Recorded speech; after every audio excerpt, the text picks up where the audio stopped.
దీపోత్సవము అని కార్తీక మాసంలో పెట్టేటటువంటి దీపం, ప్రత్యేకించి పౌర్ణమి తిథి నాడు వెలిగించేటటువంటి దీపం చాలా చాలా ప్రశస్తమైనది. ఆ పౌర్ణమి నాడు వచ్చేటటువంటి ఉత్సవం శివకేశవుల ఆలయాలలో సమాన స్థాయిలో జరుగుతుంది తప్ప ఇక్కడ ఎక్కువ జరగడం అక్కడ తక్కువ జరగడం ఇలా ఏముండదు. ఆకాశ దీపము అని వెలిగిస్తారు. ఈ నెల ప్రారంభం నుంచే కార్తీక మాసం వచ్చింది అంటే సాయంకాలం ఆకాశ దీపం వెలిగించి ధ్వజస్తంభానికి పైకెత్తుతారు. ఆ పైకెత్తేటటువంటి ఆకాశ దీపం ఏదుందో అది కేవలం శివాలయంలోనో కేవలం విష్ణువాలయంలోనో కాదు, శివాలయంలోనూ విష్ణువాలయంలోనూ కూడా ఆకాశ దీపం పైకెత్తుతారు. కాబట్టి హరిహర భేదం లేనటువంటి స్థితిలో ఉపాసన నడిచేటటువంటి కాలం ఈ మాసం. ఈ మాసం ప్రత్యేకంగా ఈ రకమైన ఉపాసన. రెండు, దీపమునకు సంబంధించినటువంటి వైభవం. మూడవది నదీ స్నానం.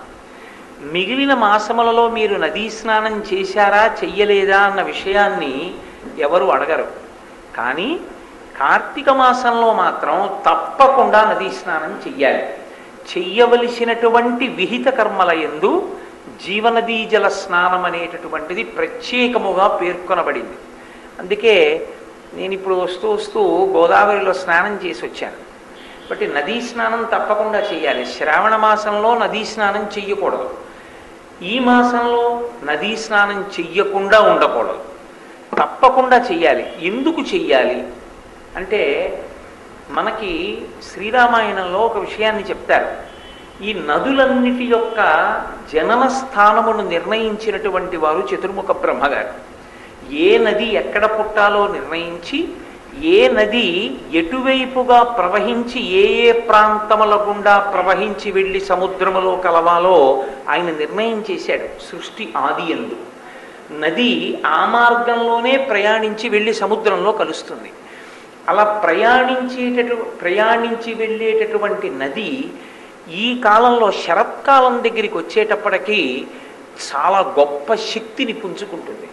ఎందుచేత అంటే శరత్కాలం మనకు ఒక లక్షణం ఉంటుంది. మనం ఆశ్వీజ మాసం నుంచి శరత్కాలం ప్రారంభం, ఆశ్వీజ కార్తీక మాసములు రెండు శరత్కాలం అనే పిలుస్తాం. ఇందులో ఆశ్వీజ మాసం దగ్గరికి వచ్చేటప్పటికి పరిణితి చంద్రుడు ఆకాశంలో కనపడతాడు.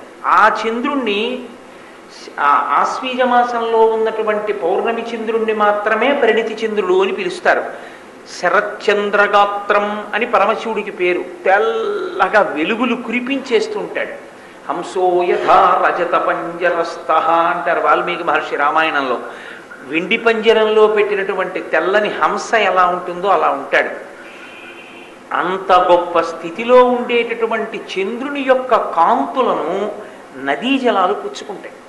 పైగా ఆషాఢ మాసంలోనూ శ్రావణ మాసంలోనూ కూడా వర్షములు విశేషంగా పడిన కారణం చేత తమ ఒడ్లని ఒరుసుకుంటూ నదులు ప్రవహిస్తాయి. అథవా కొన్ని ప్రాంతముల యందు నదీ తీరములను దాటి పైకెక్కి ప్రవహిస్తాయి. ఈ ప్రవహించడంలో ఏమవుతుందంటే అవి రాత్రికి రాత్రి ప్రవాహం ఉద్ధృతిని పొందితే పుట్టల నుంచి ప్రవహిస్తుంది. పుట్టలలో ఉన్న పాములు, విషక్రిములు మొదలైనవి నీటిలోకి చేరుతాయి. నీటిలోకి చేరి అవి ఎలా తీరం చేరుకుందామా అన్న తాపత్రయంలో విషాన్ని చిమ్ముతూ పెడతాయి. నదీ జలములు విషపూరితములయ్యే అవకాశం ఉంటుంది. పైగా చాలా బురదతో కూడుకుని ఉంటాయి నదీ జలాలు.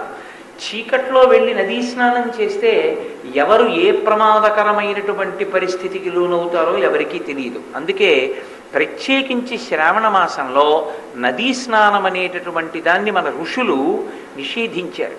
శ్రావణ మాసంలో నదీ స్నానం చెయ్యడానికి వీల్లేదు. కార్తీక మాసంలో నదీ స్నానం చెయ్యకుండా ఉండడానికి వీల్లేదు. ఎందుచేత శరత్కాలం దాటేటప్పటికీ నీటికి ఒక ప్రత్యేక లక్షణం వస్తుంది. ఏమా ప్రత్యేక లక్షణం అంటే ఆశ్వీజ మాసం యొక్క కృష్ణపక్షం చిట్ట చివరి రోజు అమావాస్య.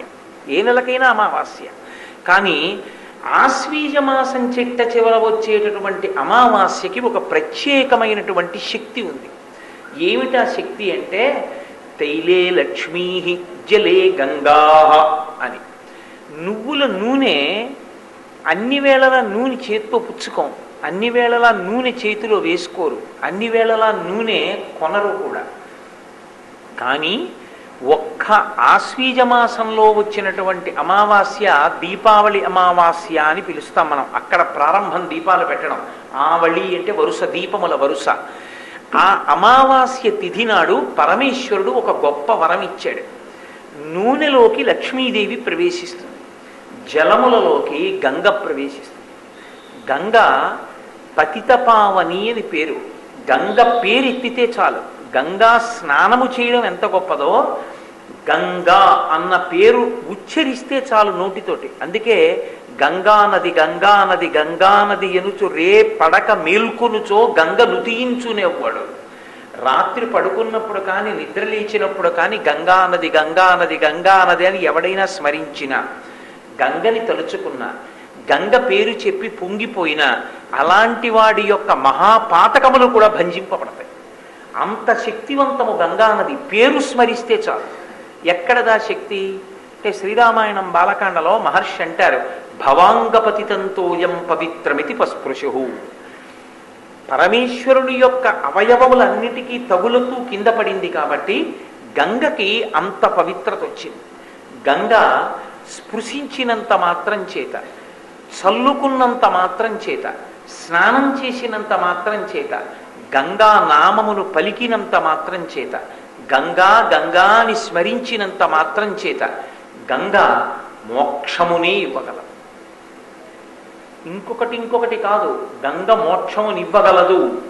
అంత శక్తివంతమైన నది. ఆ నదీ స్నానం చెయ్యాలి అంటే తీర్థయాత్రగా వెళ్ళవలసి ఉంటుంది. తీర్థయాత్రగా వెడితే కొన్ని నియమములను పాటించవలసి ఉంటుంది. ఆ నియమపాలనం చెయ్యగలిగిన వాడెవడో వాడు మాత్రమే తీర్థయాత్ర చెయ్యవలసి ఉంటుంది. కాబట్టి గంగా స్నానము అంత తేలికేం కాదు.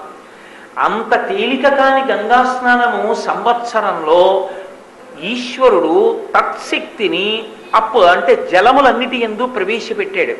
ఆ ప్రవేశపెట్టబడిన తిథి ఏదో అది దీపావళి అమావాస్య.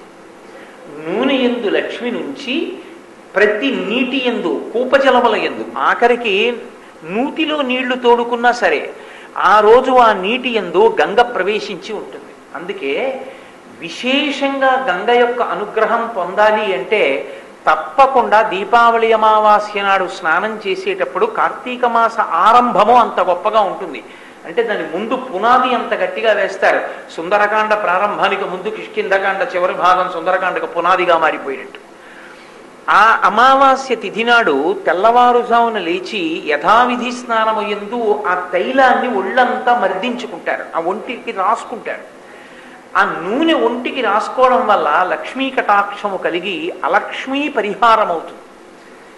రెండవది, ఆ రోజు ప్రతి నీటి యందు, అంటే నూతి నీరవనివ్వండి, నదీ జలములు కానివ్వండి, తీర్థ జలములు కానివ్వండి, ఎక్కడి జలములైనా ఆ జలములు అన్నిటి యందు కూడా గంగ ప్రవేశించి ఉంటుంది.